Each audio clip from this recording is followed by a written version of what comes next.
Are you ready to move your career forward? Make your comeback with Purdue Global and get college credit for your work, school, life, or military experiences. With these credits, you may have already completed up to 75% of your undergraduate degree. You've worked hard to get where you are. It's time to get the recognition you deserve and earn a degree you'll be proud of. One that employers will trust and respect. When you take the next step in your life and career, make it count with Purdue Global, Purdue's online university for working adults. Start your comeback at purdueglobal.edu.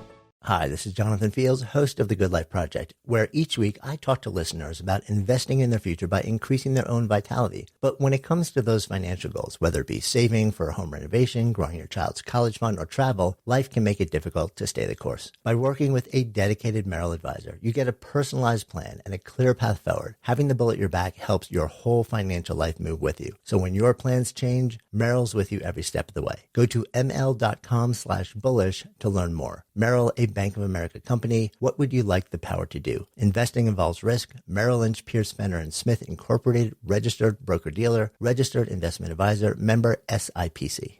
Bombas makes the most comfortable socks, underwear, and T-shirts. Warning, Bombas are so absurdly comfortable you may throw out all your other clothes. Sorry, do we legally have to say that? No, this is just how I talk, and I really love my Bombas. They do feel that good. And they do good, too. One item purchased equals one item donated. To feel good and do good, go to bombas.com/ACAST and use code ACAST for 20% off your first purchase. That's BOMBAS.com/ACAST and use code ACAST at checkout. Hey there, this is Carly. Just a quick reminder that we are on a break week, but we are releasing an episode from our Patreon archives. This is a previously recorded Let's Talk About It episode covering the curious case of Natalia Grace. There's a new special, kind of a part 2 to this, if you will, called The Curious Case of Natalia Grace, Natalia Speaks, that is airing this week, January 1st through the 3rd on the ID channel. So if you want to get caught up before you delve into that, this is the episode for you. We'll be back next week covering part 1 of Christine and David's wedding. And as always, you can check out all of our recaps of the past seasons of Sister Wives, as well as our Let's Talk About It episodes on patreon.com/survivingpod. Surviving Sister Wives contains adult content that may not be suitable for Latter-day Saints or sinners. Listener discretion is advised.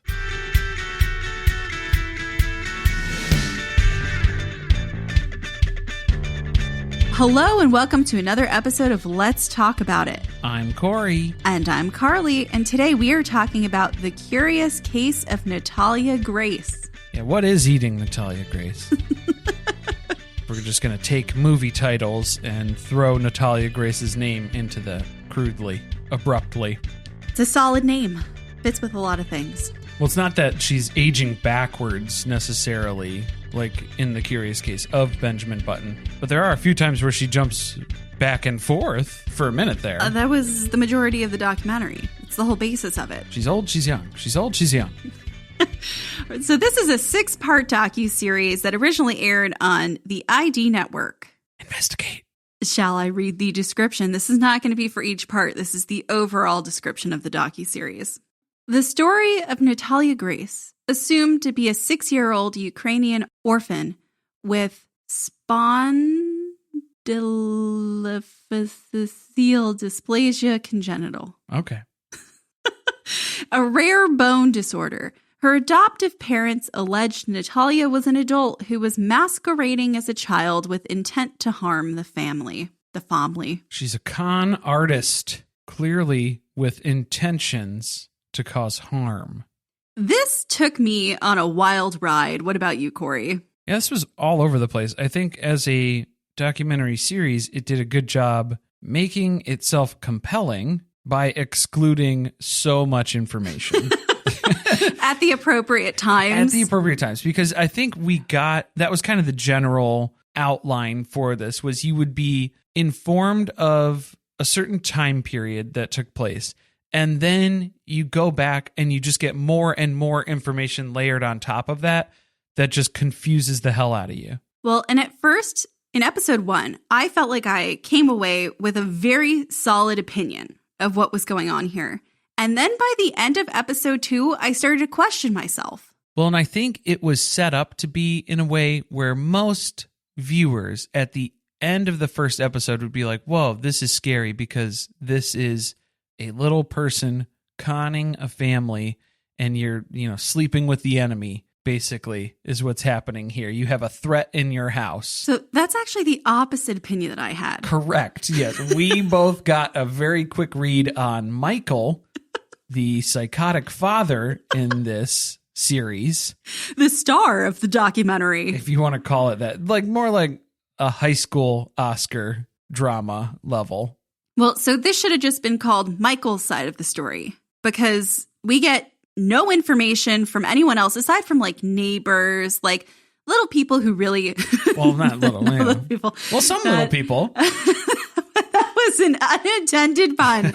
But other people who really aren't that close to the situation. The person who's in the know, who was there for everything, who's giving us his side of the story is Michael, and also a little bit of Jake.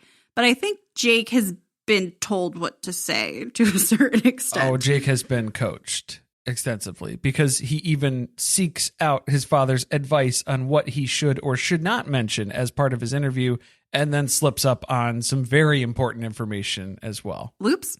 All right, let's get into it. Hot mics, baby.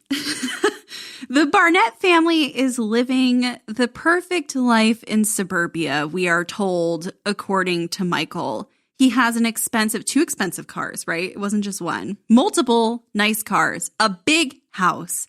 They are living the high life. They're basically rich. They're like middle-class America rich. And then, just blowing that money on useless shit like cars that make Michael feel like he has a big penis.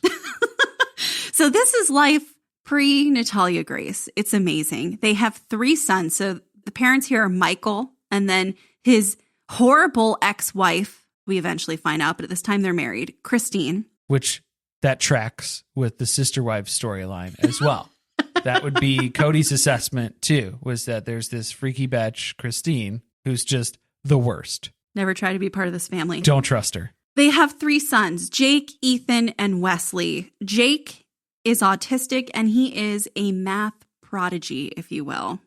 So that's what they are sucking fumes off of in the beginning of the documentary here. They have a very intelligent son, but it's 2010. It's a recession. They're a little bored. They're probably bank accounts are down a little bit. So they decide that they want to adopt a child. So most people who would probably go through this process would start with a reputable adoption agency. I think that's where most people would start. The red flags for me are when Michael and Christine begin to kind of shop for a kid, which was a little strange to me. Well, and they're going to adoption agencies that apparently they have not looked into very much. It's just a building in the middle of a parking lot that at first they don't even understand is an adoption agency. It's not really the most legit place. It looks like a place where you'd go get an ultrasound, but maybe not adopt a child legally. Well, there's a reason for that.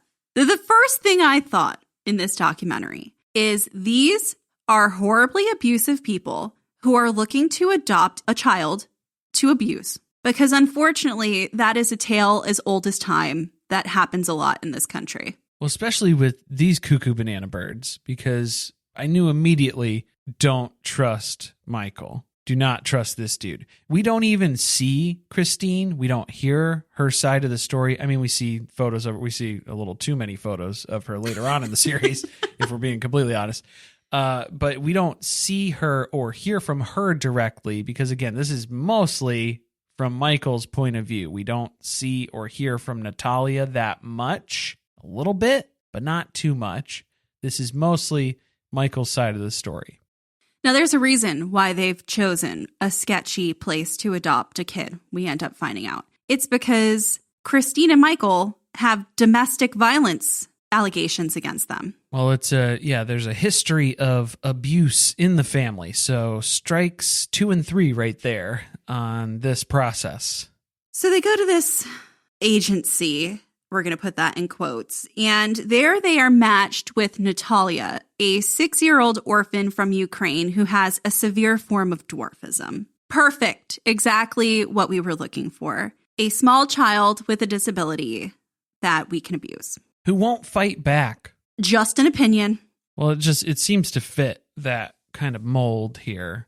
Also, we're going to get lots of attention from people for having such big hearts that we adopted a child who has a disability. So this is just adding up to be the perfect situation for them. So things start off, it's okay. Actually, it's great because everything in their life is great at this point. So now they're just bringing Natalia in to experience the wonderfulness of being in their family, and they get to tout it to everybody else about this amazing deed that they did, this selfless act that they went out of their way to take care of this little orphan child. Flying high on that white savior syndrome. Oh, they are sky high on it here. But it doesn't take long. We start to have some issues. Apparently, Natalia starts to become very difficult for Christine. She won't listen to her. She's defiant. She's doing things like peeing and pooping in places where you don't go to the bathroom, like the car, and then throwing what she's defecated at the other Barnett kids. So there's some behavioral issues that are arising, that are popping up, that are becoming noticeable. To which I say, you have adopted a child from a difficult situation. Unfortunately, part of that sometimes is behavioral issues. So if they're complaining about that right here, these are clearly people who were not prepared in any way for this becoming a possibility.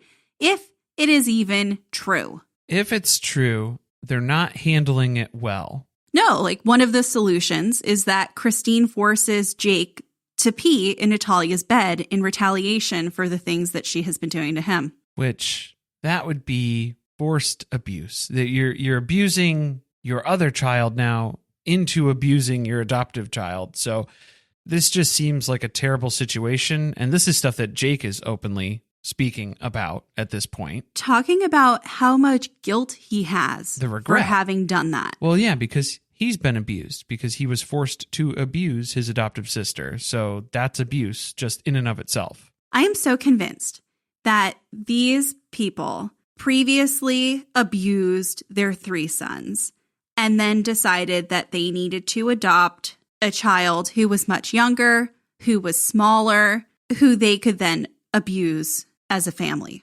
I've said it once and I'll say it again. Common goals don't keep families together. Common enemies keep families together. So if they adopted in an enemy of the family, because then things start escalating. So it's not just an inconvenience. It's not just these behavioral issues. Now we're starting to progress into some violent behaviors where there's alleged poisonings that are being attempted with, was it Windex in a drink or something like that? It was Clorox, bleach, something. Some cleaning solution Cleaning put into supplies, Christine's mug. into drinks, and then also threats with knives and Natalia is sneaking out of her bed in the middle of the night and stashing knives in her bedroom. Standing over people's beds while they're sleeping.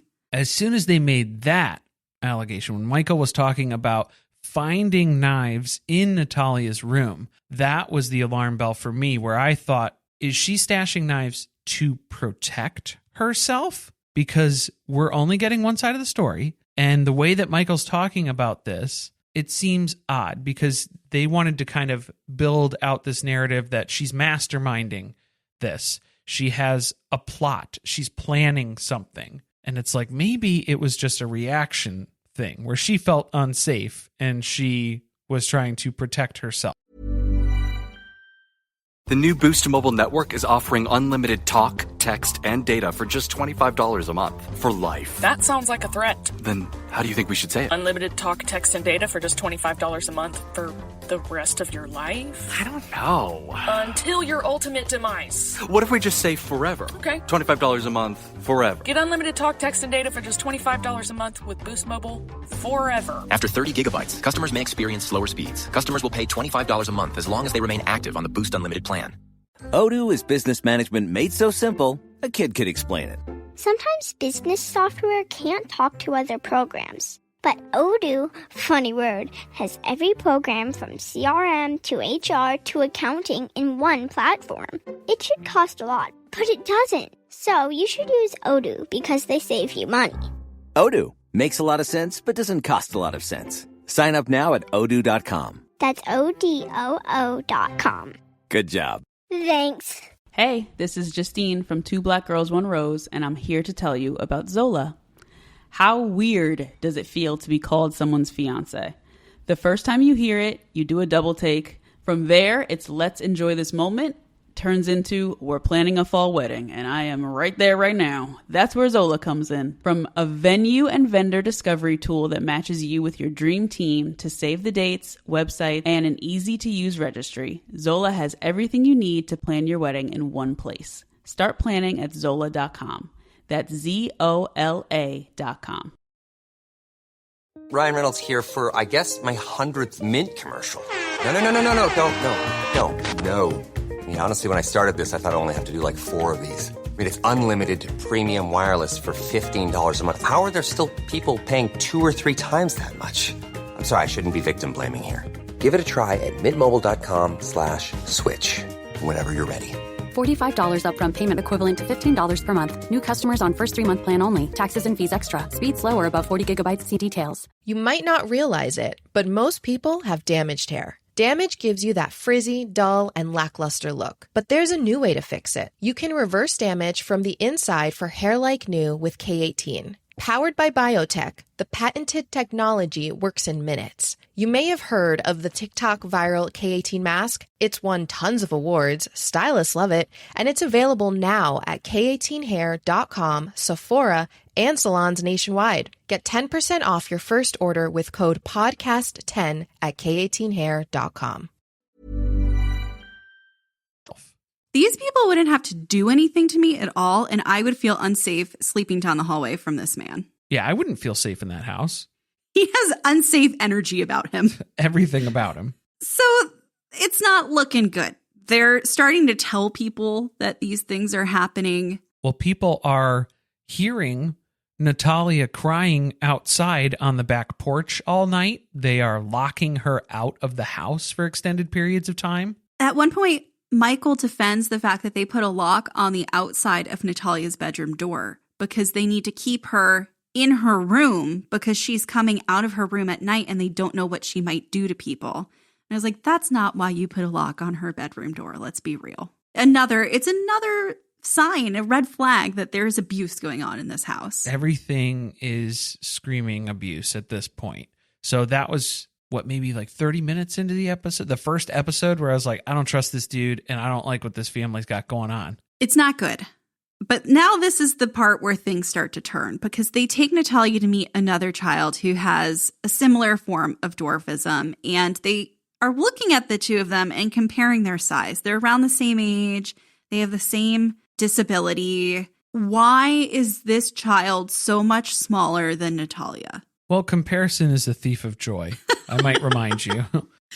Maybe, just maybe, they start to think the adoption agency lied about what age Natalia actually is. Is this a 6-year-old, or are we dealing with something different? Because the behaviors that we've seen make us think that this is not a child. Something a little bit more sinister going on. Now, an important thing to mention is that the movie Orphan came out shortly before this. And this story is starting to sound a lot like that, is it not?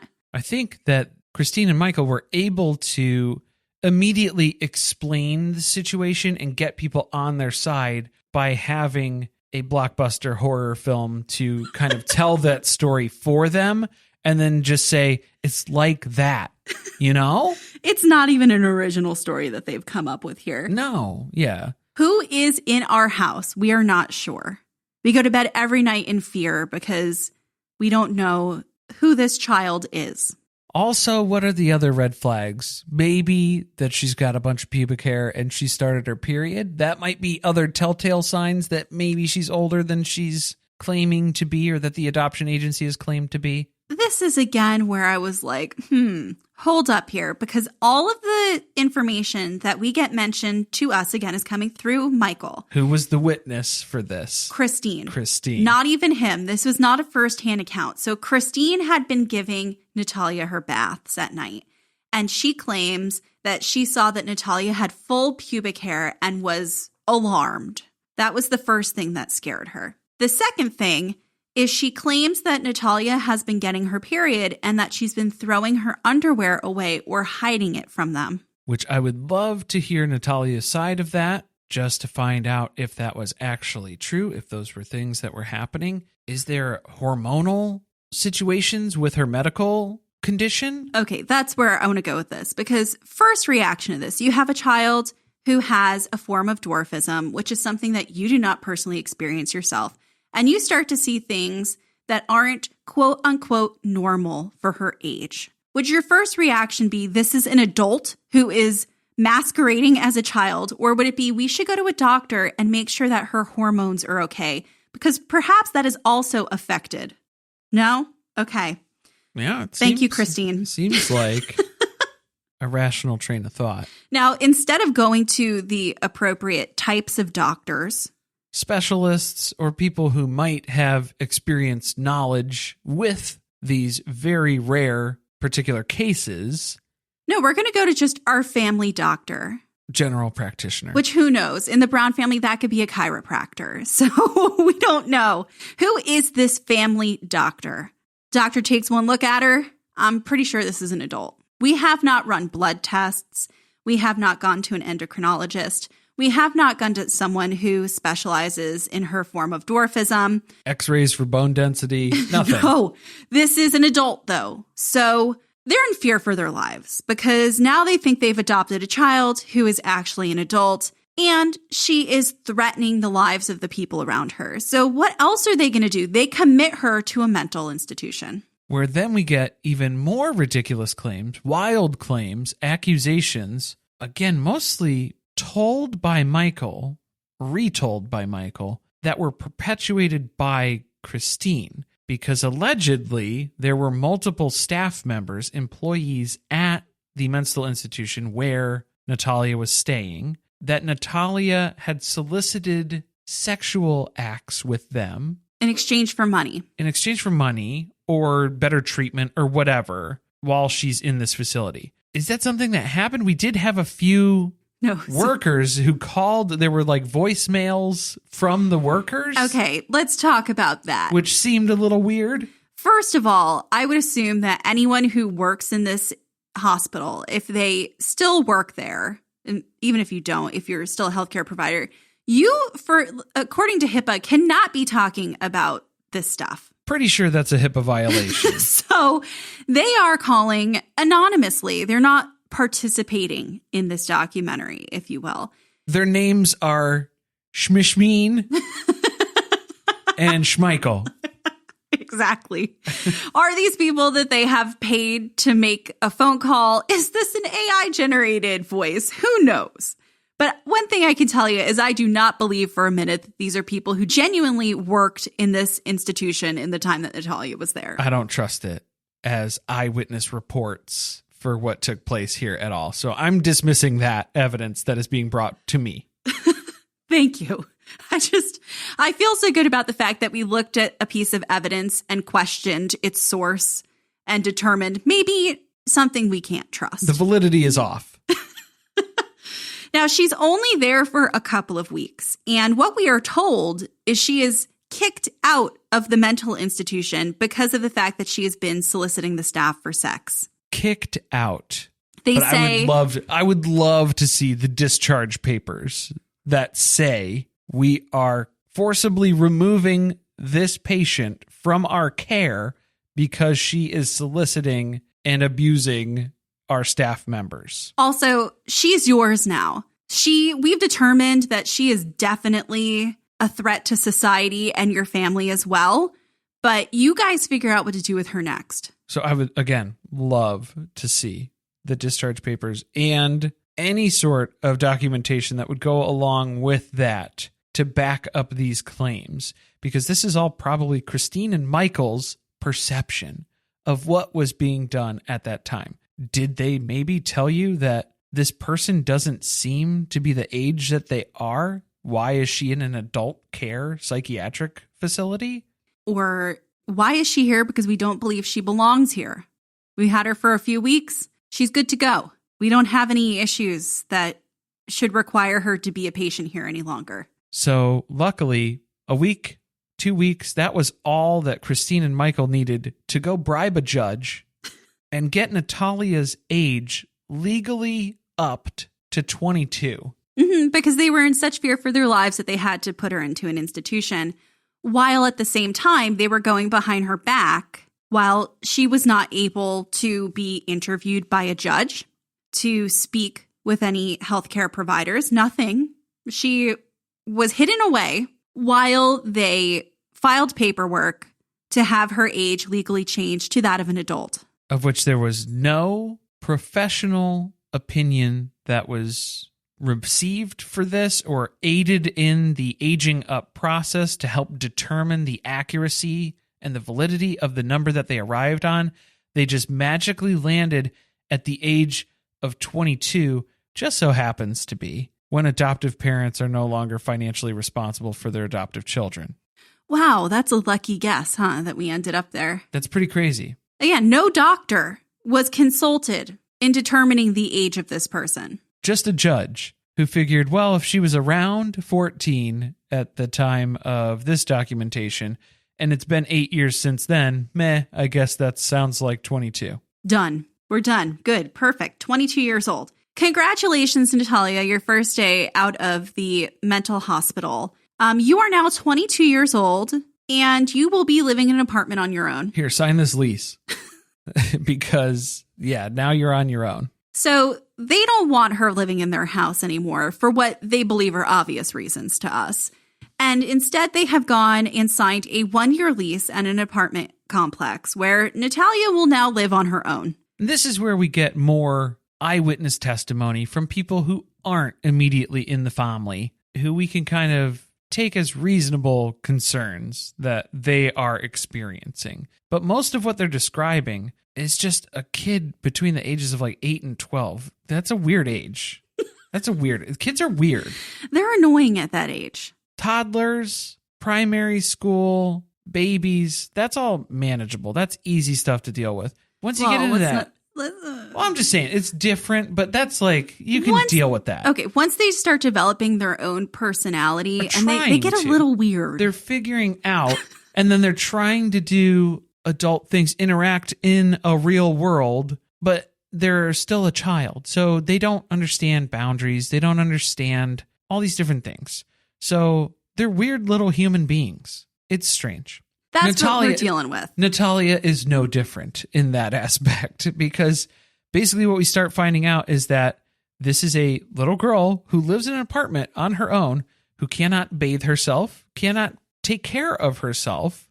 How is she going to wash her clothes if she can't reach into the washer and pull out her clothes and put them in the dryer? How can she take a shower if she can't get in and out of the shower? Right, this is not a handicap accessible apartment. And there's no living aid, and there's nobody coming by on a daily basis to help take care of her. Right. And regardless of whether or not you believe this is an adult versus a child, this is a person who has never lived on their own, who is also disabled. Even if she was, I'll chalk it up and say, sure, let's play the pretend game that she is 22. This is still somebody who cannot take care of themselves. So it doesn't matter how old she is in that circumstance. She does not have the acquired life skills to be living on her own to perform day-to-day tasks in this environment. Well, and she's been also left in an environment that has not been adapted for the way that she needs it to be able to live on her own. Correct. So she then begins to reach out to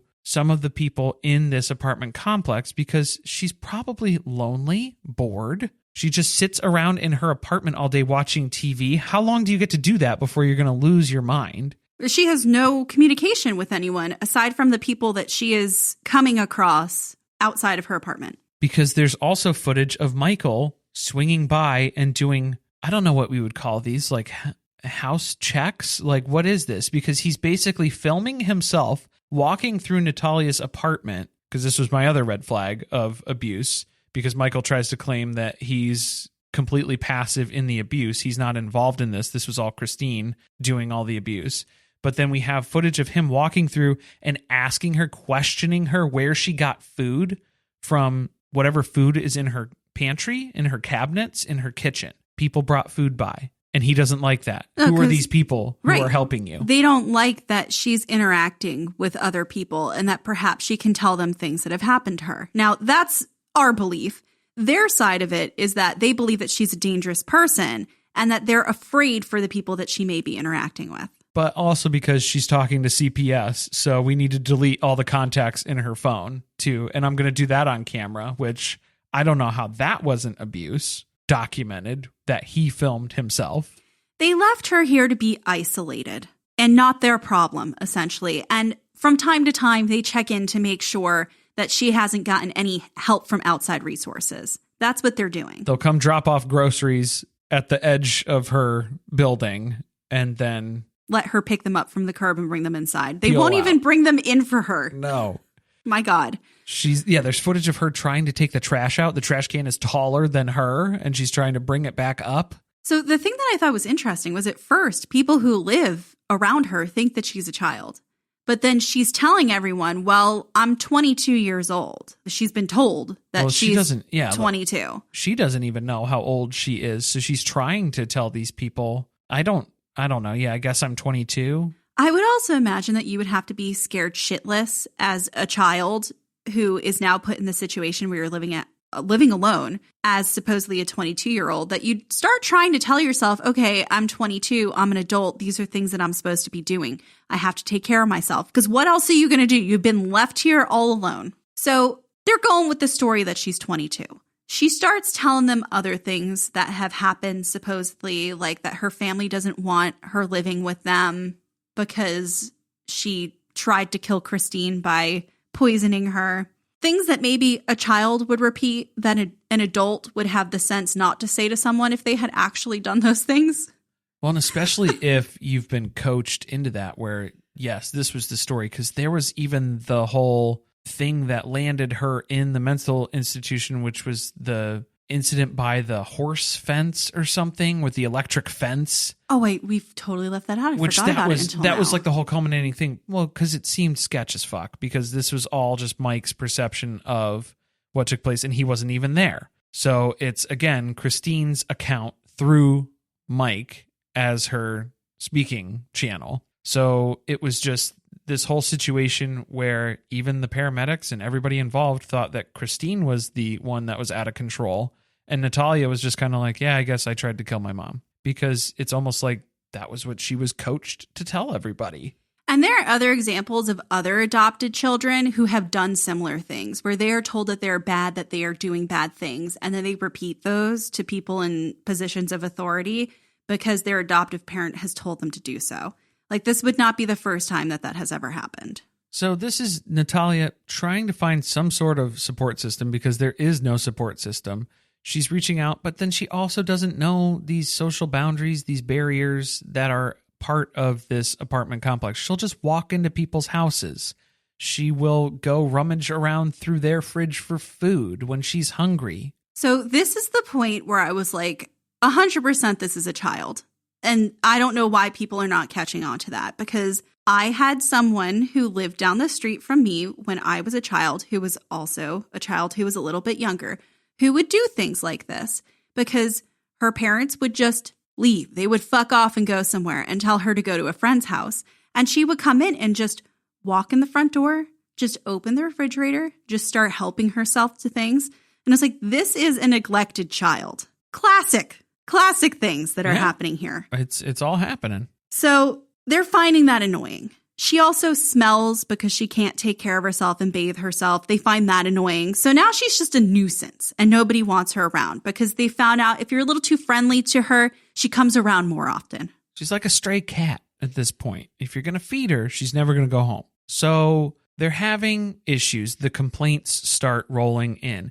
It's not just the smells. It's not just her barging into people's houses unannounced. There's sexual abuse allegations that start to arise as well, with inappropriate conduct with other children.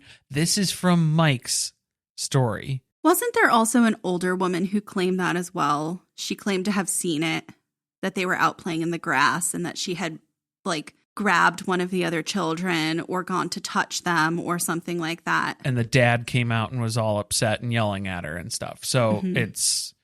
Well, that makes me question what has happened to Natalia. That's another good question. Again, if that did indeed happen, this also is something that sometimes occurs when a child has been abused by an adult, that then they will sometimes abuse other children in turn. And they do bring that up later on. There are alleged accusations. They didn't even outright say it, because then that was where Michael slams the laptop closed and then storms off set because he's not even going to address these allegations. Things aren't looking good. And because they've gotten so many complaints about her from so many people, she was here for a year. You're done. We're not renewing this lease. So now they're forced to find a new apartment, and they just go to the shittiest neighborhood that they can possibly find. Michael tries to sell it to us, though, like this is the primo location for Natalia. Like he has a vacation home just a couple blocks away, too, obviously. He summers here. It just so happens to. It's on a bus route. It's right down the street from a food pantry. It has everything, all the luxuries that Natalia could possibly need within steps from it. Speaking of steps, we've got like 26 steps up to this apartment because it's the upper floor of a duplex, which stairs are very difficult for Natalia. And then there's even like steps up the sidewalk outside the building without a handrail. So real accessible. And again, lending to the ideology that I feel like they're putting her here so she's trapped in her house. She can't get out of this place because of all the steps. Yeah, they found another location. The issue with the last place was that she had too much interaction with the people around her. So now we're going to find a place to isolate her even further. That's why it's the best location possible. And I love how it was the other excuse, yes, triangulated around all these different everyday things that she would need. A food pantry, a place to help her get a job. We are dropping her within reach of all of these other services that should take care of her because we're not going to take care of her. Oh, and for sure we're not, because we're moving to Canada. Yep, see you later. Good luck. Apparently, Jake got accepted into a college for some math program, and that was a great excuse for them to leave Natalia far from home in a new place, and also for them to get very far away from her and not have a reason to even do the things that they were doing before.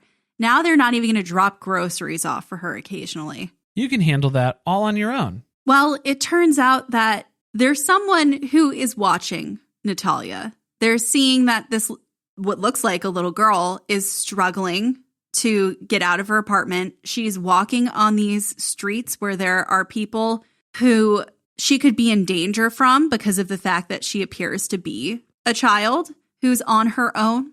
So this is where Cynthia Mans comes in.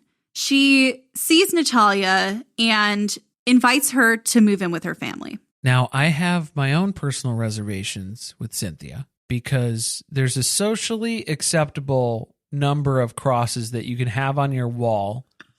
And then there's a threshold that you can exceed that then it becomes a concern of mine. Cynthia has far exceeded that threshold for me. Right. The room that she's giving her interview in, there are about 85 crosses on the wall in the background. And unless you're giving someone an exorcism in a surrounding room, I don't think the world necessitates that many crosses on one wall. Well, okay, so we'll maybe hold that against Cynthia. But the one thing that I think we can all get behind is the fact that she says, fuck these people. Do I think that Cynthia's form of mental illness that I believe is on display is better for Natalia than Christine and Michael's? 1,000%. Yes. All right, that's a good clarifying point there. So she says, this is a child. I don't believe whatever these people say. This is a child. They left her on her own. They're pieces of shit. And this little girl should not have to continue to deal with them any longer. This is where Michael gets defensive because then this is actually Cynthia is the abuser. She's taking advantage of Natalia because within a week of moving in, Natalia signed over her Social Security checks to Cynthia. So now it's no longer going to Michael and Christine. Okay, that was my other question. Was it ever going to Natalia? No, it was never going to Natalia. That's the slight. That's the issue that they have, is that the money is now going to Cynthia. Yeah, like that's another reason that people tend to either foster or adopt children, unfortunately. So they're claiming that Cynthia doesn't have genuine concern for Natalia. She's just in it for taking her disability check. To which I say, if you believe that that is true, then is Natalia able to live on her own like this? Because she was quickly approached by a person who had nefarious motives and taken advantage of. Yeah, it sounds like you shouldn't have just dumped her in a random neighborhood to fend for herself then, to make those decisions. Yeah, it sounds like neither of your arguments work out for you here, so. But you are going to use whichever one makes you seem more favorable, depending on the question that is asked. Now, ultimately, this interaction with Cynthia is what leads to the Barnetts being charged with neglect of a dependent. Which, if we want to talk about miscarriages of justice, we have two prime examples in this story alone. That with the case of Michael and the case with Christine. Yeah, so they're charged separately. They're being tried separately. They're divorced at this point, right? I think they got divorced while they were in Canada. Yeah, if not legally at that point, they were still in the process of divorce. Michael's taking this as the opportunity to turn Christine into the monster who is responsible for literally everything that took place here. She's his ex-wife now. I think he's legally obligated to do that. He's completely innocent. She's a monster. She was abusive. He's even got Jake talking about how abusive Christine was in a very Robert Durst moment where he forgets that his microphone is on and talks about how they shouldn't talk about the time that Natalia got kicked down the stairs. Whoops. Little Freudian slip there.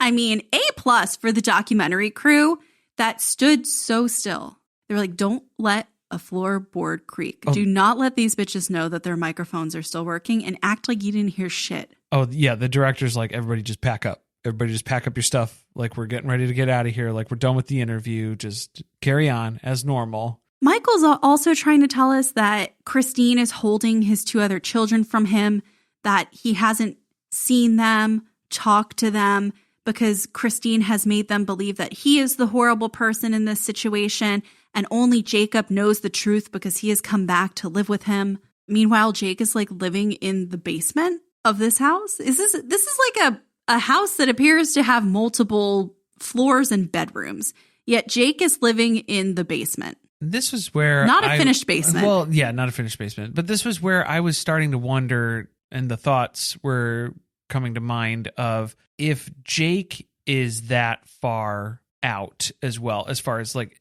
being able to take care of himself. Is his autism that extreme where he is unable to live on his own? Or is he told that and then kind of infantilized in order to stay a child under his parents' wing? I think that's possible. They didn't really talk too much about him being autistic beyond like the very beginning of the first episode. But I also don't believe the story that he just believes his dad and finds him to be a good person, so he came back to live with him.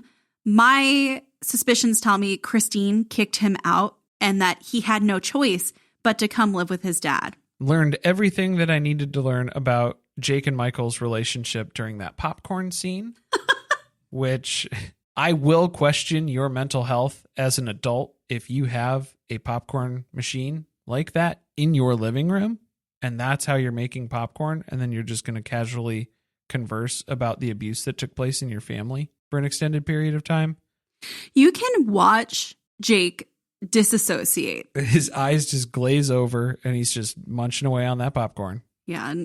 Not hearing a word his dad is saying. I feel like that's a lot of his life every time that Michael talks, which is where the rest of this documentary goes. It's a lot of Michael talking, Michael acting, Michael throwing himself on the floor, Michael pretending to cry. Repeatedly punching the floor, reenacting how Christine used to beat Natalia, and then injuring his own hand for the rest of the interview.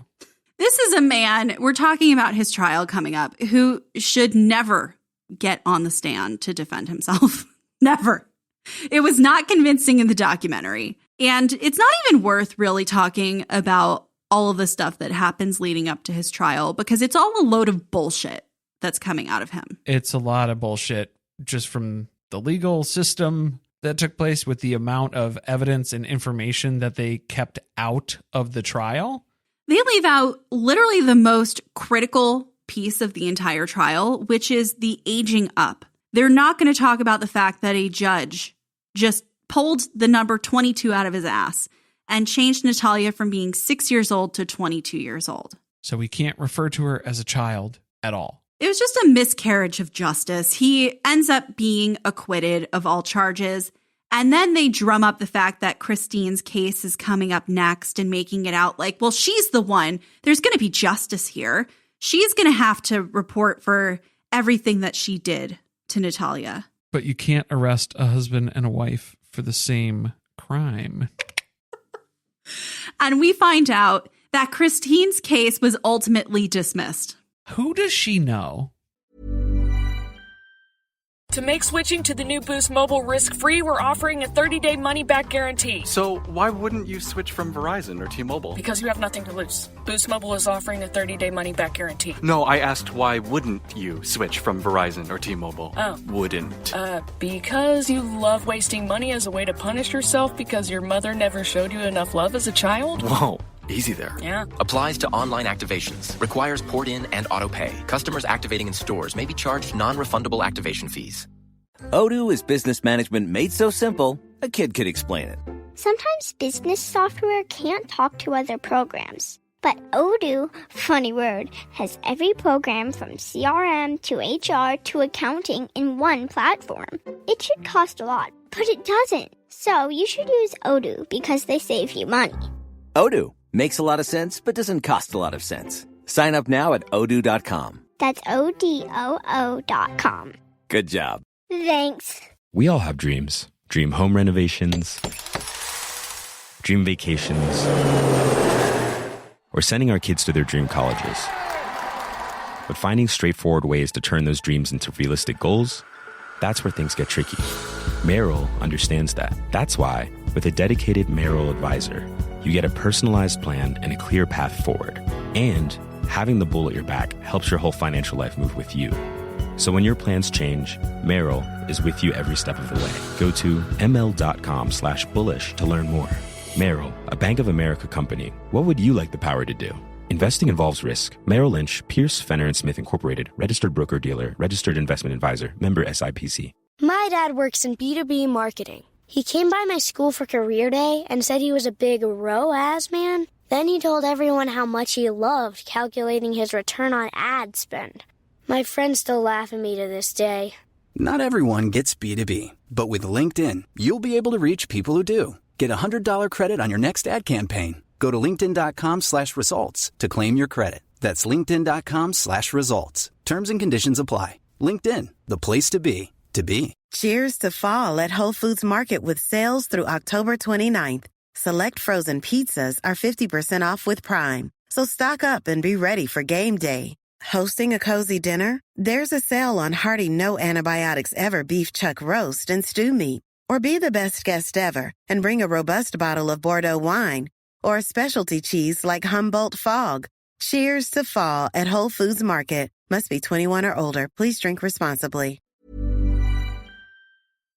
Who is her family member who's either on like city council or is a judge or retired lawyer? I don't know. Who is it from her family who she is connected with that keeps doing all of this stuff? Because we had a judge who just casually threw out the age 22, the magic number to get out of financial responsibility for this adopted minor. And then subsequently for her husband's trial, ex-husband's trial, which was going to be a lot of damning stuff about the abuse that she was involved in. A lot of that shit got glossed over. And then her own case just ultimately is dismissed.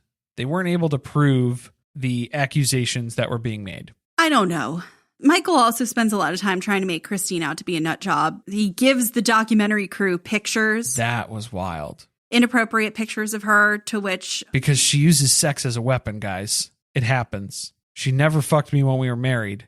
But then as soon as all these legal proceedings start flying around, then she's sending me nudies all over the place. It grossed me out that they showed the pictures because it felt like revenge porn. Yeah, that he was going to post these online. Mm-hmm. without her consent. Give them to a documentary crew, and we're going to make this part of the story that you're not involved in and don't have a say in. So again, there you go. I found a new charge. Oh, they're all shitbags. Yeah, like every adult in this, because I don't think Natalia was an adult at the time.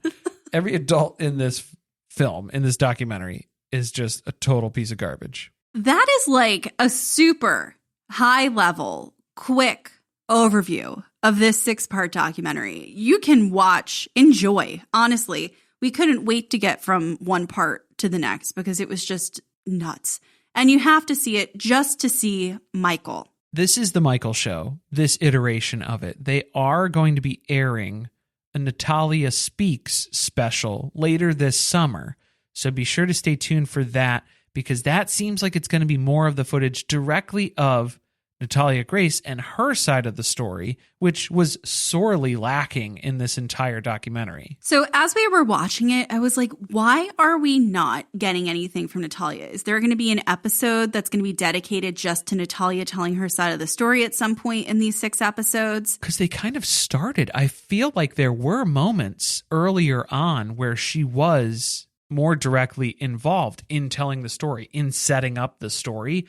And then for the last 4 or 5 episodes, she really dropped out. And they didn't even include anything like, I thought we were going to get a little update at the end about where's Natalia. Something. Apparently, she still lives with the man's family. And again, we're going to get this follow-up documentary, I guess you can say. Allegedly, because I think your suspicions were correct here, too, that they were most likely they had filmed a lot of this at the same time. But then as they were putting it together, they were like, this is way too obvious that she is an adult now. So if you look back on it, so how can we remove her narrative to make this more interesting to watch? It's a little bit more of a roller coaster if it's just Michael's side of the story, because that dude's all over the place. That's what I think they did, because if you watch the trailer for Natalia Speaks, you look at her and it's like, this is an adult. This is the grown version of the little girl we saw in pictures. And I think if we had seen that in the documentary, it would have been like, oh, fuck these people. This is bullshit, right? You immediately lose all of the credibility from Michael's story, which you should never be believing him anyway. No, it did do a good job of making Michael and Christine look like the horrible people that they are. So I would say it was successful in that in the end. Well, that was because that's just how the story played out. Well, they just let Michael talk. That's all That's all they had to do. Just be quiet and let him go. Oh, just give him rope and see how big he's going to make this noose. So I am very much looking forward to the Natalia Speaks next part of this. I don't know if it's going to be a special, if it's going to be a multi-part documentary like this was, but I cannot wait to hear her side of the story. I think that we're going to find out a lot more horrible things that occurred, because I do believe that these two people set out to abuse this little girl. Yeah, if there's anybody's side of the story that I'm going to believe from the onset, it's going to be Natalia's. We've been talking about this in the Discord. So if you're not already there, make sure you join, because the minute that we said we were going to be covering the Curious Case of Natalia Grace, people started to watch, and it was really fun to see people's reactions in real time. Well, just, yeah, at the end of each episode, it's like, what the fuck? What the fuck? A different level of what the fuckness. So remember to join us on Discord, and you can jump into the conversation there. And we'll definitely be talking about Natalia Speaks when that comes out later this summer. Thank you for listening. If you want to support us, the best way to do that is by subscribing to the podcast or leaving a review on Apple Podcast or Spotify. Be sure to keep the conversation going over in our Discord channel. Stay tuned, share with friends. See you next time.